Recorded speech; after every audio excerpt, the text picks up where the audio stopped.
c'est perçu en Chine comme une forme de pression politique avec un Occident qui a souvent mis ses valeurs au service de ses intérêts. Prenons un exemple très simple. Moi, je comprends ce que vous nous dites. Après, on peut ne pas être d'accord, mais je comprends la... Qui sera perçu comme la France donne toujours des leçons, avec son passé colonial, et son passé n'est pas toujours la mieux placée pour donner des leçons aux autres. Qui sera perçu comme la France donne toujours des leçons, avec son passé colonial, et son passé n'est pas toujours la mieux placée pour donner des leçons aux autres. Qui sera perçu comme la France donne toujours des leçons, avec son passé colonial, et son passé n'est pas toujours la mieux placée pour donner des leçons aux autres. Donc je suis pour les valeurs fondamentales de la République, j'y suis attaché tout autant que les autres, mais je n'accepte pas non plus qu'on donne le sentiment... C'est extravagant. On parle de libération de prisonniers qui sont maltraités, et vous nous dites que c'est de la propagande. C'est-à-dire que vous parlez comme les dirigeants chinois, en somme. Mais je ne dis pas que... Je dis que ce que dit Madame, il faut le dire dans des situations qui sont des situations politique, parce qu'on peut parler d'État à État, et Madame s'adressait responsable politique, c'est ça la responsabilité des dirigeants politiques, c'est de traiter un certain nombre de sujets. Mais je pense que de vouloir faire sa propre publicité, monter des opérations de promotion avec toute cette thématique-là, ça fait beaucoup de tort aux dissidents. Ça fait beaucoup de tort parce que c'est utilisé après, parfois même dans des opérations où le peuple se trouve dans le sentiment qu'il est mal aimé. Or, le peuple chinois, et dans cette affaire-là, il faut plus le soutenir que donner le sentiment qu'il est mal aimé. Même question au chef d'entreprise. Est-ce qu'il vous est arrivé de signer des contrats? Est-ce que vous pensez que parfois on est allé trop loin en leur donnant en permanence des leçons de morale? Il y a les cas qu'on vient de citer. C'est pas un problème de leçons de morale, c'est un problème de valeur mondiale. Je considère qu'un peuple aussi intelligent et aussi aimable que le peuple chinois mérite le meilleur. Or, là, depuis 30 ans de Est-ce que vous êtes favorable à l'arrêt de tout commerce avec la Chine, par exemple, vous, Marie Holtzmann? Est-ce que vous êtes favorable à l'arrêt de tout commerce avec la Chine? Je suis favorable au développement économique de la Chine. Donc, si la Chine doit se développer, il faut faire du commerce avec. Ça, c'est une évidence. Mais je crois qu'il est fondamental que nous cessions de dire que nous n'avons pas de leçons à donner au monde. Je suis désolée. Ou bien on accepte la notion de valeur universelle, ou on ne l'accepte pas.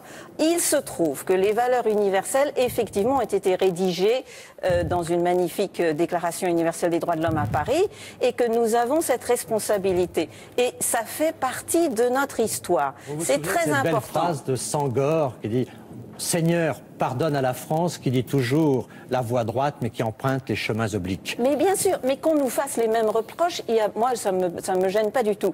Mais il ne faut pas désespérer les Chinois. Voilà.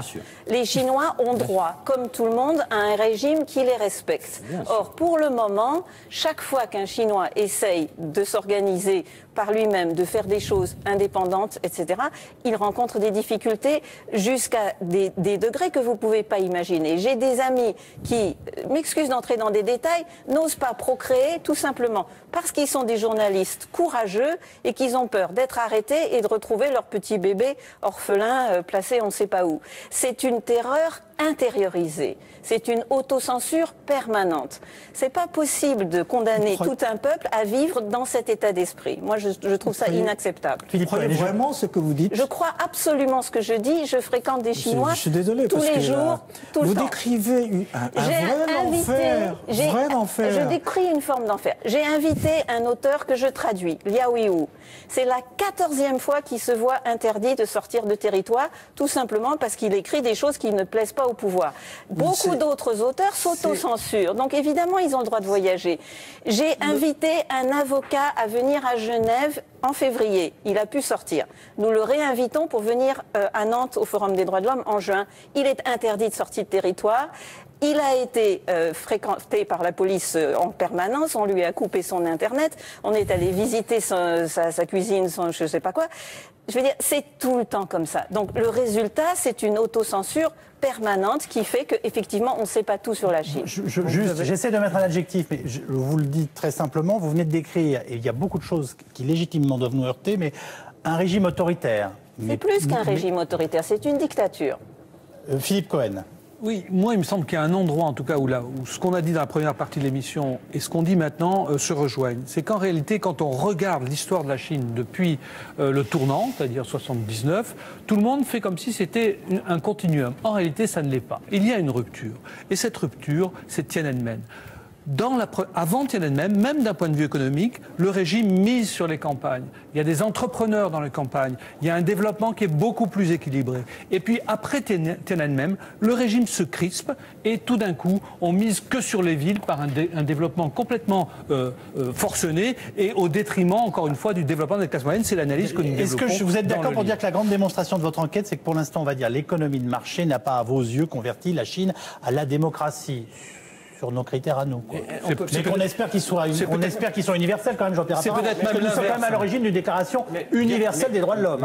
Mais bien sûr, et moi je suis très attaché à ces valeurs, mais je pense qu'on l'a dit au début, finalement on rejoint, il y a quand même plusieurs Chines, parce que c'est à la fois celle que vous décrivez, et puis à la fois celle où les jeunes Français aujourd'hui ont envie d'aller, et où beaucoup sont et veulent rester. Et donc il y a quand même à la fois des gens qui vivent heureux en Chine, il faut quand même le dire, ça aussi aux jeunes qui nous écoutent. Il y a beaucoup de gens aujourd'hui qui considèrent que c'est le pays de l'optimisme et que finalement la jeunesse européenne apparaît quelquefois moins confiante dans l'avenir que la jeunesse asiatique. Il faut quand même le dire, ces choses-là. Donc il y a plusieurs Chines et il faut en tenir compte. Je voudrais simplement, et sur le mot de stabilité, vous dire, c'était révélateur, mais ça explique un peu tout ça.